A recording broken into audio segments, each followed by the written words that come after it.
it was going to be. Usually it just plays automatically. Oh, here we go. Maybe this will work.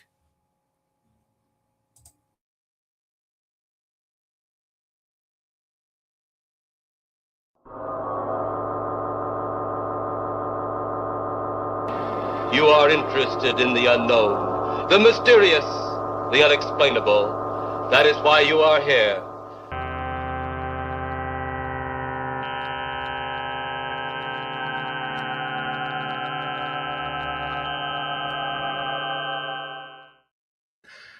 Okay. All right, here we are. Code Rad, our very first live stream. Welcome back, Jim. Jason, it's nice to be here. I can't believe it's our 100th episode. I just can't believe it. That felt like it was just we're trying to slow down here. first live video. I guess I was a little nervous, but I think I'm gonna be okay. But yeah, first, I can't believe we're already at 100 episodes. Just feels like just yesterday. You asked me to do this, join you on this journey, this venture of yours. So yeah, I say on to the next. I don't have any booze, but I got this. So I'm gonna say on to the next 200 or next 100, 200. Yes. However many there's gonna be. Yes, I'm drinking water too. I mean, that's Thursday night in the Code Rad household. No booze most Thursday nights. And I don't want to spend Friday night streaming. Maybe sometime if more of you people watched us. I mean, now I can see how many of you are watching us, and yeah, so not worth breaking out the bubbly for yet. Maybe some of you will come in while we're talking about this. So yeah, so as long as we are here talking, why don't we get started? The subject for this episode is an anime from the 1980s, 1985, I believe, called MEGAZONE 2-3. Yes. I forget exactly how I heard about this. I think it might have just come up on my Amazon Prime stream, but it was described as a story that takes place in the 80s in Tokyo, but then it leads into the main characters find out that they're living in some facsimile of the real world. They're living in a fake world. And so that piqued my curiosity, of course, that movies and shows like that are a lot of interest to Code Rad. Lots of Doctor Who episodes where the Doctor winds up in some kind of fake world, like Carnival of Monsters, right? Where he lands his TARDIS in a little miniature world that's being controlled by someone. Love movies like that. I mean, Truman Show is a very famous example of that. A big hit in the 90s. That was, I think, a lot of people, reference the Truman Show when they're talking about movies like that. But there's a bunch. And of course, I mean, the big one would be, Truman Show is a big one, but in that same decade, we got The Matrix, which probably is really the big one about people living in a fake world controlled by evil overlords. Mr. Anderson. Yes, yeah, exactly. Let's see. No, I really enjoyed this. I feel kind of stupid because I had the DVD in my my closet. And I totally forgot about that I even had. I felt stupid. I was like, oh, God. So this was right here all along. Yeah, maybe it was a present from someone. It could have been. Or I'm thinking I may have gotten it at a store in Levittown, like a record exchange. And it was like it was used. But it still has this thingy inside. It had these whatchamacallit things. This thing right here, I think, detect loss prevention. Yeah, exactly. Yeah, like a magnetic alarm thing.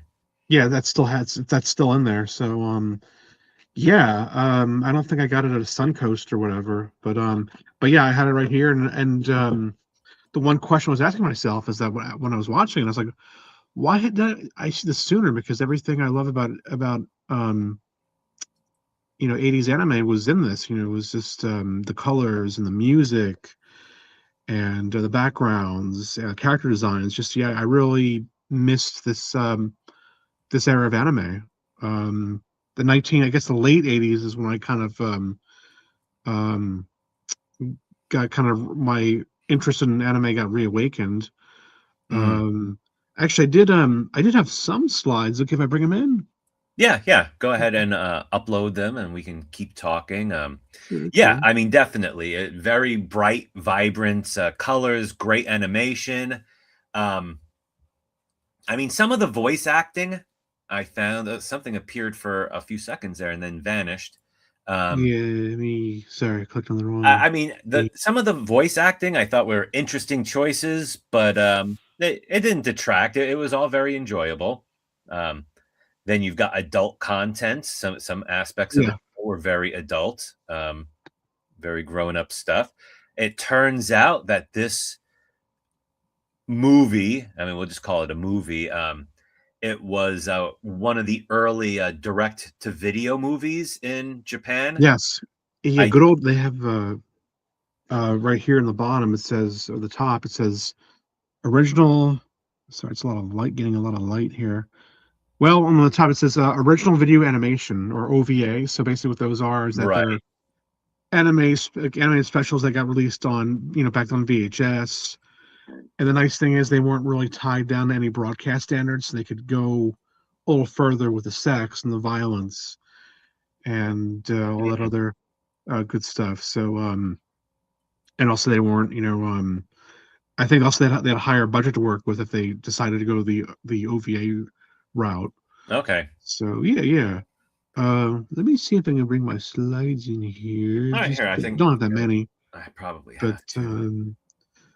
let me Oh, just let me kind of see. All right, go. let me remove. I got to remove that one, and then here Okay. we go. Let's see. Let's see. No. There we Okay, go. here we go. So Shogo, right? exactly. Yes, I said exactly. Not his name enough times. I remember.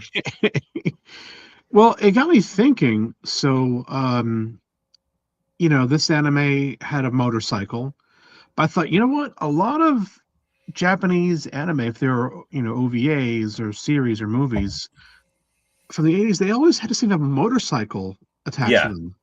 Like here we have maybe one day we can cover this at another time, but this is from Bubblegum Crisis, another great Japanese anime from the 80s. There's Pris, looking good as Okay. usual. Yeah, I remember reading about Bubblegum Crisis while I was reading about Megazone 2-3. Yeah, my piqued my interest. I'd like to check out a lot more of this stuff because I never got into anime. It's been difficult. I mean, this is kind of my first real foray in. I mean, I've seen some other things, of course, but this is Okay. the first one that really captured my interest. And I enjoy thinking, wow, yeah. I mean, there's like a whole world of interesting sci-fi concepts and great stories that I've never seen. It's a whole world out there for me to experience. So sorry for interrupting. Go ahead with No, no, you're fine. You're fine. Bubblegum Crisis. Yeah. So definitely recommend that one. It's a great, great series, and Pris is actually my second favorite character in all of Japanese anime. She's just a badass. She plays guitar. She's in a band. She has a motorcycle. Yeah, she's just pretty awesome.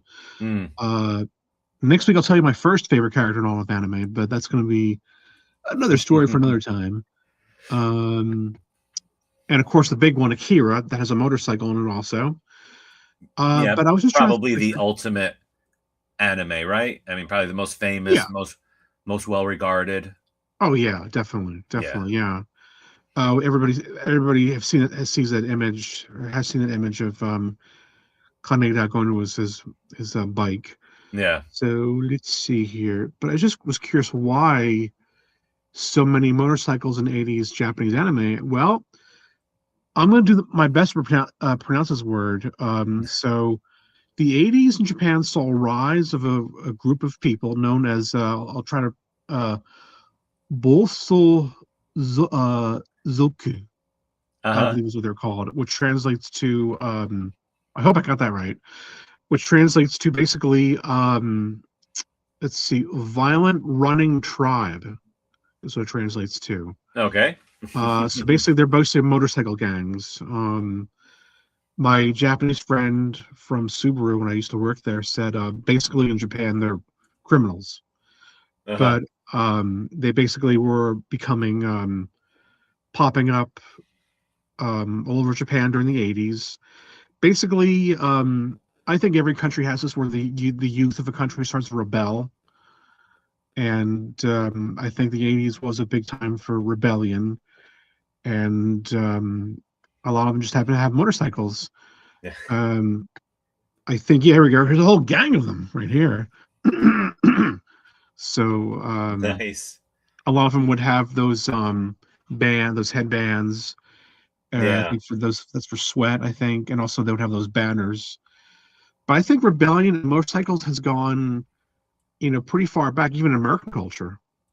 Oh yeah, of course. Yeah. Yeah. So, well, don't date that guy. Don't date Johnny. He's a part of a motorcycle gang. He's a rebel. But I think a lot of people are attracted to that kind of a personality. Yeah, I So, mean, one of my favorite records of all time, Meatloaf, Bat Out of Hell, that has a lot of motorcycle oh yeah, yeah, yeah, yeah, motorcycles figure a lot in the lyrics of that album. yeah, yeah. No, I And didn't the know album that. cover, one of the all-time great album covers. Yes, no, they do. They did some really great covers back then. Yeah. Meatloaf did, but yeah, I like Meatloaf. Let's see. I think also with motorcycles is that there's kind of a sense of freedom, not only with rebellion, but also freedom. I can go wherever I want, whenever I want on my bike. Oh yeah.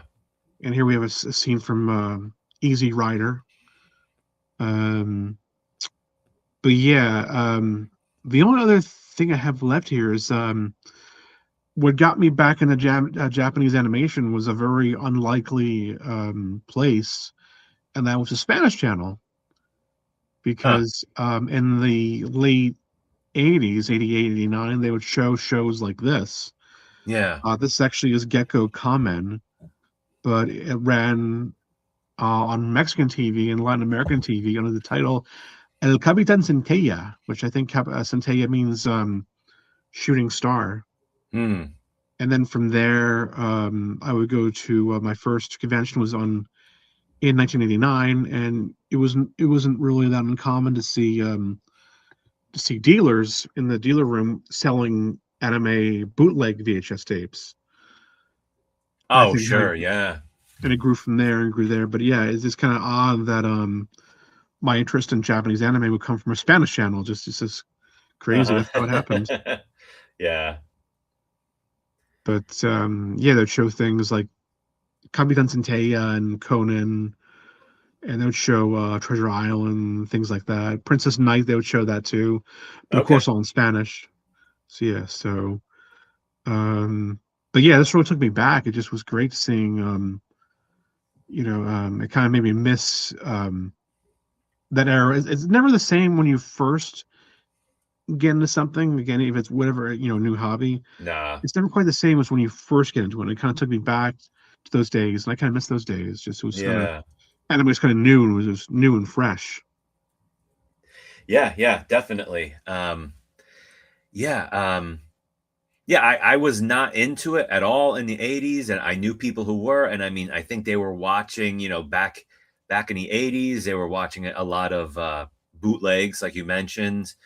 And yeah, it's only recently that it's I've been interested in it for a while, but this is the first time I really dived in.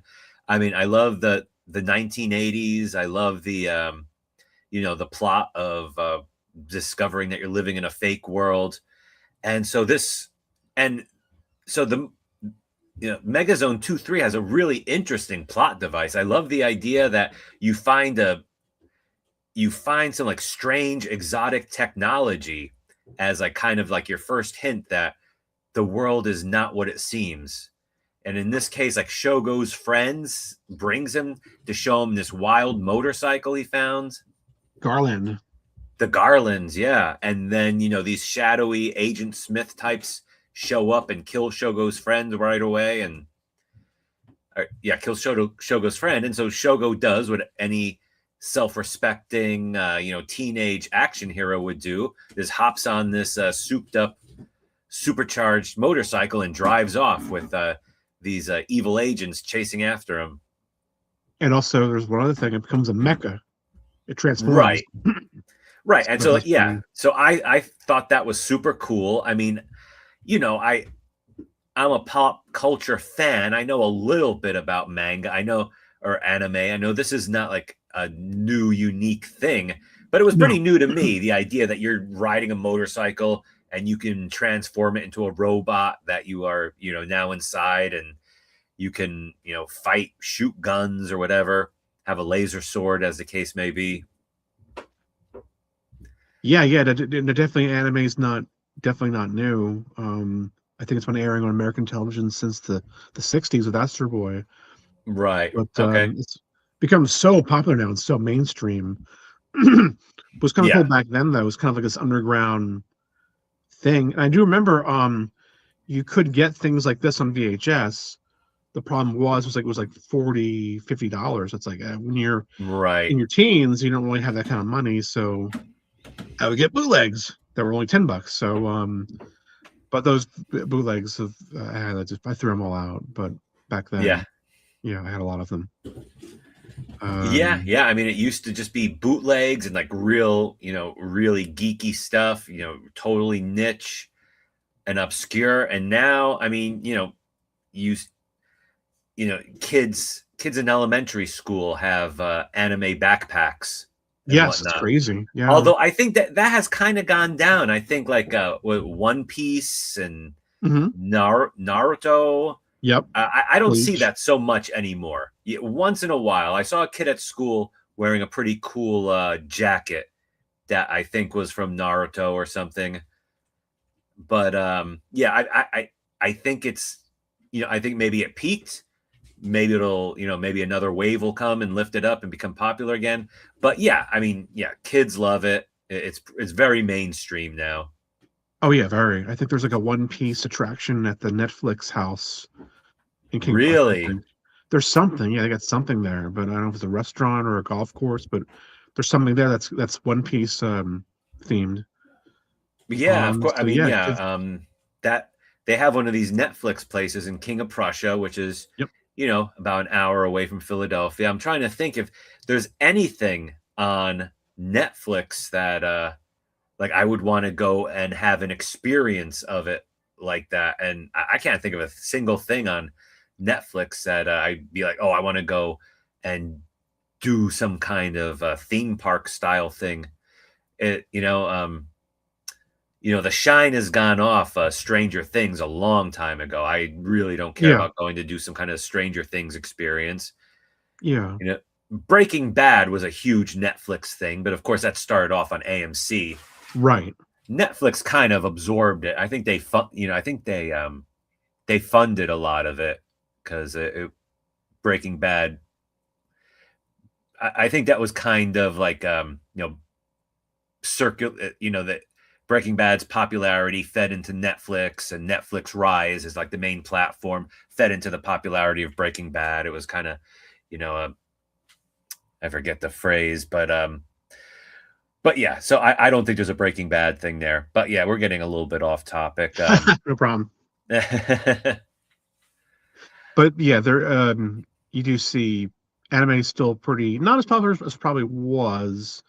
Like you said, you don't really see the Naruto shirts or backpacks these days. But Not as much, no. I think the one popular thing now is something called Chainsaw Man. I Uh, have heard of that. Yeah, I've heard people yeah, talking about that. Not school kids. I don't know if that's like a kids are into that. I have heard of that though. I so but yeah, one thing I stood out for me for Megazone 2-3 was the lot of product placement, or at yes, least I mean I assume it was product placement. There was Coca-Cola, yep, Budweiser was in it. yep. McDonald's, Yes. Oh, of course. Yeah. McDonald's was in it quite a bit. Yeah. So yeah, Buffalo that was Double. fun. I assume that was product placement. Oh yeah, yeah. The Hard Rock Cafe. They were, and there is one in Roppongi because they mentioned, yeah, I work at the Hard Rock Cafe at Roppongi, and there is one there. Yeah. Apparently, there's a giant gorilla outside the building. Apparently, that's kind of Oh, cool. nice. Yeah.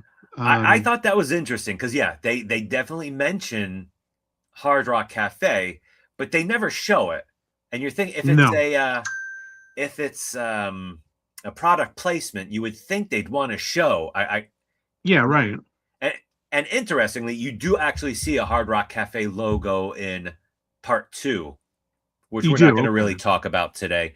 But yeah, so even though they mention it, it makes me wonder maybe the Hard Rock Cafe product placement came late in the game where they could add it in the dialogue, but too late to add it into the the animation. Yeah, that's hard to say. But it was interesting to put that in there. And of course, the 80s was always the rage, everybody with their Hard Rock Cafe t-shirts, New York or Paris or London or in Tokyo, wherever. Big They time, made yeah, also yeah, they made when it first opened too over there, I think, the 80s. yeah. Yeah. Yeah, and But so so Shogo, Hard Rock Cafe comes in because Shogo, after stealing this exotic motorcycle and escaping from the bad guys, he hooks up with Yui and her roommates. yes. Yeah, Yui is young lady about the same age as Shogo, Yep. up for a good time and an adventure, and she's got 2 roommates who are kind of similar in that respect. And She's hesitant Yui for a is a kid. dancer at Hard Rock Cafe, which is why they mention. Ah, okay. Yeah, she's a dancer at Hard Rock Cafe. And so, yeah, like any good conspiracy thriller, Shogo is being pursued by these military agents because he's got the motorcycle. And they're pretty desperate to get it back. And so, yeah, during a chase scene, he actually finds a secret tunnel. Yes, that's right. Right? That like becomes an elevator leading below Tokyo. And that's when the big revelation occurs. I was thinking, are they in space? It's like, wait, what's going on? Like, oh, okay. Now I get it. Okay. Yes. It turns all right. Spoiler alert. Yeah, they are in space. Yes. They're in a spaceship, and it's a fake Tokyo. It's a simulated Tokyo. This is not. They're not living in a computer simulation. It's an actual physical replica of Tokyo up in a Yes. space station. Yes, indeed. Apparently, Earth has become uninhabitable. So basically, they're just all living in spaceships, and this is just one of them. But yeah, it's simulate. It's basically like a mock version of 80s Tokyo. I think it does take place in the future, like 2400 or somewhere way in the future. But they decided to have a pick the 80s because apparently it was a time of peace, or it was peaceful or something like that. They mentioned, but yeah, Yeah, that's pretty hilarious because I think people agree a lot in 2026 that the 80s were great.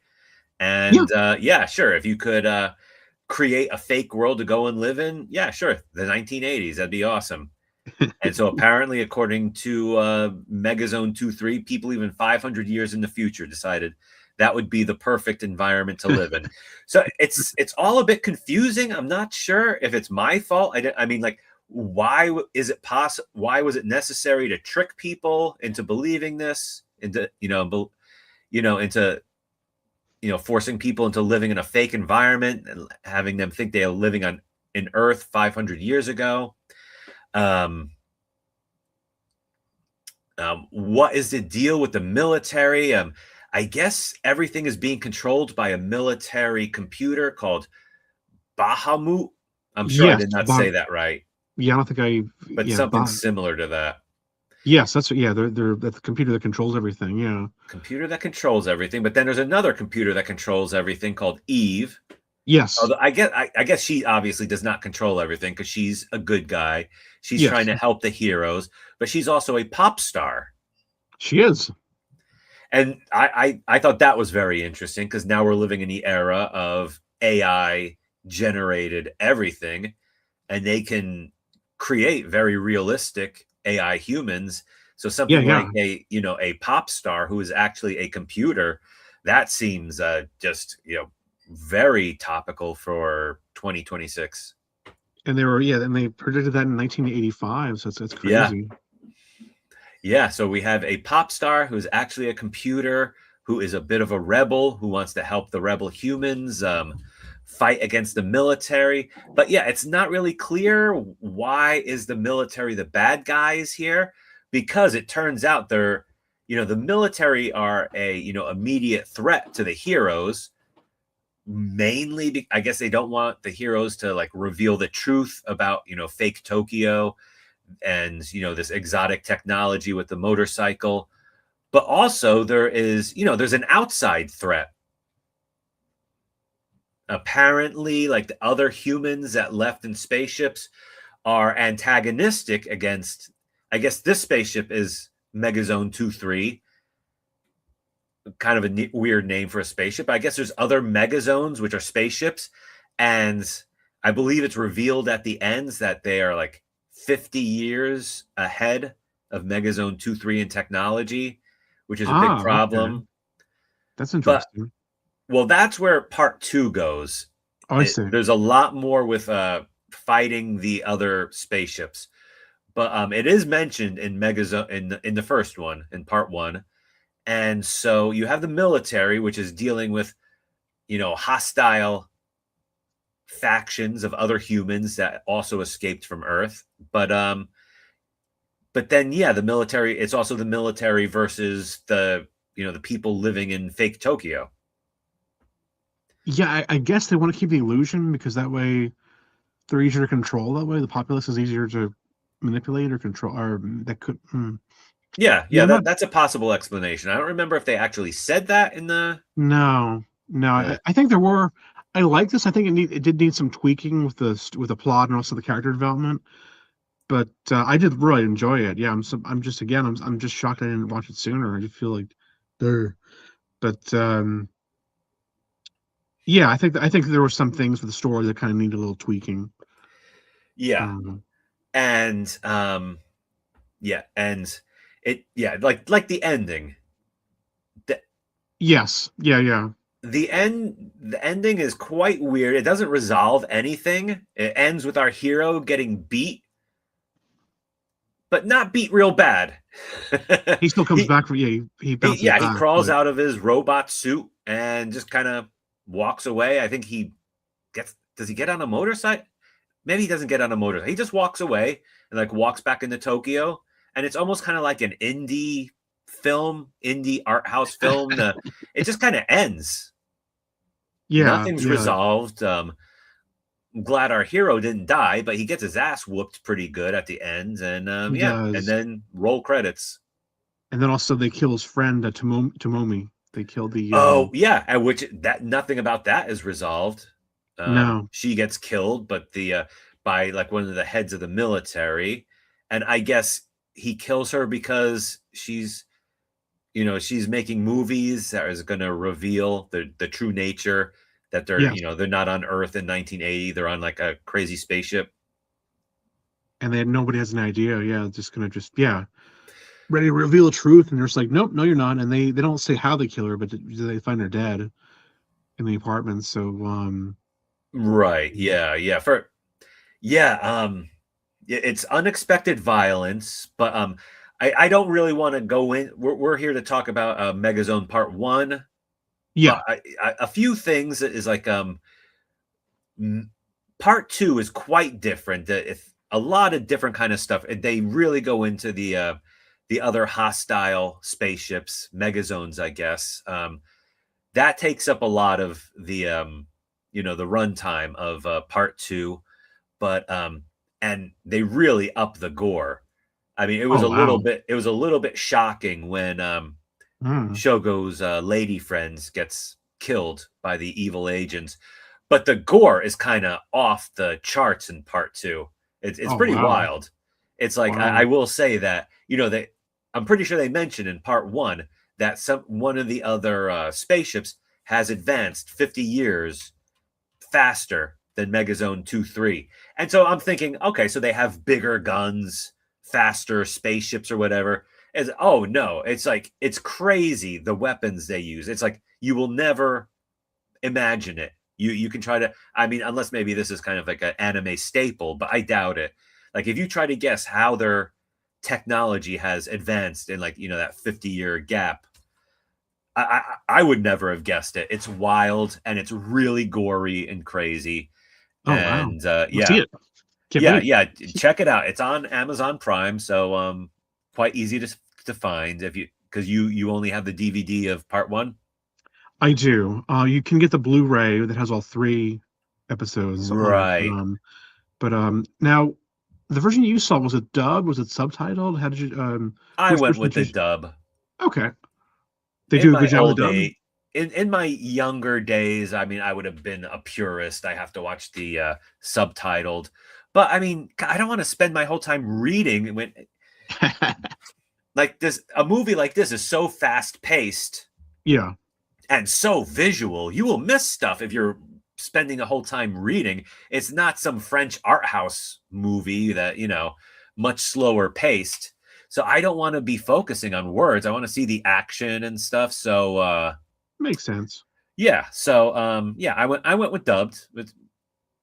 I am a little curious because like I mentioned before, some of the acting, the voice acting was curious. I think. Yeah, I Uh, guess with myself, I guess I picked subbed because I've seen some okay. very good dubs Yeah. and I've seen some really awful dubs. Where they Yeah. kind of like give like a little guy like a voice like this and just Sure. and Sure. they just miscast everybody and just like wow, it's just really really terrible. So and I think it seems more authentic, I think. But Sure. yeah, I've Sure. seen Yeah. some they do good decent English dubs do exist, but when they miss the mark, they really miss the mark. Just like yeah. Yeah. I'll have to send you some examples, but there was this show I remember seeing as a kid called Leo the Lion, which the dubbing was just awful. Weren't really hiring like actors, just people off the streets. Like, here, read this. It's like okay. Um, so yeah, it's Sure. Yeah. pretty. But I mean, I kind of miss those days where, things were kind of wild and woolly, and you might just, yeah, things were not all professional and consistent, and totally corporatized. That a little, a sort of a cult niche thing like this that applies or appeals to like a certain group of geeks. Yeah, it's not gonna be totally smooth, and there's gonna be some rough edges. I kind of miss that aspect of that kind of entertainment. Yeah, some I know some what you mean. shady guy buys the rights to some property from another country, and is just like, yeah, has his wife dubbing the voices, his cousin, whatever. We get But things like Leo the Lion or just yeah things just some bad yeah, dub. But it's also a great source of comedy too. So yeah. some interesting things like Johnny Sacco, Yeah, oh, I love that. I love some Johnny interesting Sacco. dubbing in shows like that. So- some interesting dialogue choices. I love Johnny Sacco. We should cover that sometime. That's a great show. For sure. Yeah, Um, that would be fun. um, but yeah, I know I what mean, you mean though. if we just did like like devoted one episode to like one episode of each Ultraman show, we could probably go for years. I mean, how many Ultraman shows are they? Oh Are they? God, If we could just do one episode from each series, we could go on forever. yeah, it's Ultra. Ultra Q, Ultraman, Ultra Seven, Ultraman Ace. It's like oh yeah, it just goes on and on. And we finally got them on Blu-ray. Finally, after how many years? Finally Yeah. got all of them. Yeah. Especially Ultra Seven. That's my favorite. Yeah, Oh yeah. yeah. I like Ultra Seven. Yeah. I think I've got that DVD set, and I think you gave it to me. Yes, I did. Yeah, I Yeah. did because they had I think they had regular uh DVD and then they had the Blu-ray which is over on my shelf somewhere. But yeah, Ultra Seven. Yeah, I mean, I love Ultraman. I've got the DVD set. I think I paid something like $8 for it on Oh Amazon, mega like probably steal. like 10 years ago. Yeah, I think it's like one of those things like where like all the DVDs are pressed onto like the one, one on top of the other, all in like Okay. one of those round things with the, you know, that little button in the middle. They're all Yeah. pressed into that one thing. It's super cheap set. And I can't see buying the Blu-ray because now if I watch Ultraman, I'll generally just get it, stream it on Amazon because it's just so convenient. No pulling out the DVDs. The whole Ultraman series is on Amazon now. It's much simpler to just And I get stream you. I'm it. kind of I guess I'm kind of Lo- weird. I like actually, holding having the physical medium, holding in just yeah, I know oh, I everyone do. does Yeah, that. I do too, Yeah. for sure. But something like Yeah. Ultraman, where I've seen all the episodes. I mean, I might go and like the other night, I pulled out a Godzilla Blu-ray and watched one of them. But yeah, if you're like, clicking through Amazon and you see Ultraman, you know, I might click on that, whereas I'm not necessarily going to go and dig out the DVDs. And I get you. And it's less room. I mean, well, more. I should say more room freed up because if you have a lot of unfortunately, a lot of DVDs can lead to a lot of clutter also. So Yeah, you have that yeah, problem. I do need more storage space. I do need a way to I don't have a good organization for my DVDs and Blu-rays. Yeah, I don't either. But Yeah, and but yeah, and also wish I had more space. But yeah, it is yeah, what it is. yeah. So I am going to see if I can edit the beginning of this. Sure. So to cut out the first 15 minutes or so while I struggle to find out how to stream live from StreamYard You can do it. and Believe in you. yeah, and maybe we will do this regularly, even though well, now as I'm planning to sign off, I see we have 2 viewers. Thank you for joining us. Hello and hello, We've both of been you. we have been talking about Megazone 23 for the last hour. Uh, Who's to 19 say who it is? we're back to zero, so yeah, I guess they weren't too Wow. impressed with Okay. that. Sorry. two two people tuned in for a minute and then tuned out. So yeah, I That was think quick. we've said all there is to say about Yeah, it's a shame. Just not okay, I'm really, here but and then leave. I think we've talked enough at this point. Yeah, you probably. Yeah, you're right. And maybe we'll just try doing it live. Maybe eventually it'll catch on. Yeah. Yeah. All right. All right. Thank you, Jim. Jason, take care. It was a pleasure. All right. Let's do this again. Yep. All right. Next week, we will present you with something else exciting and new. Thanks, everyone. Yes. Talk to you later. Take care, everybody. Bye.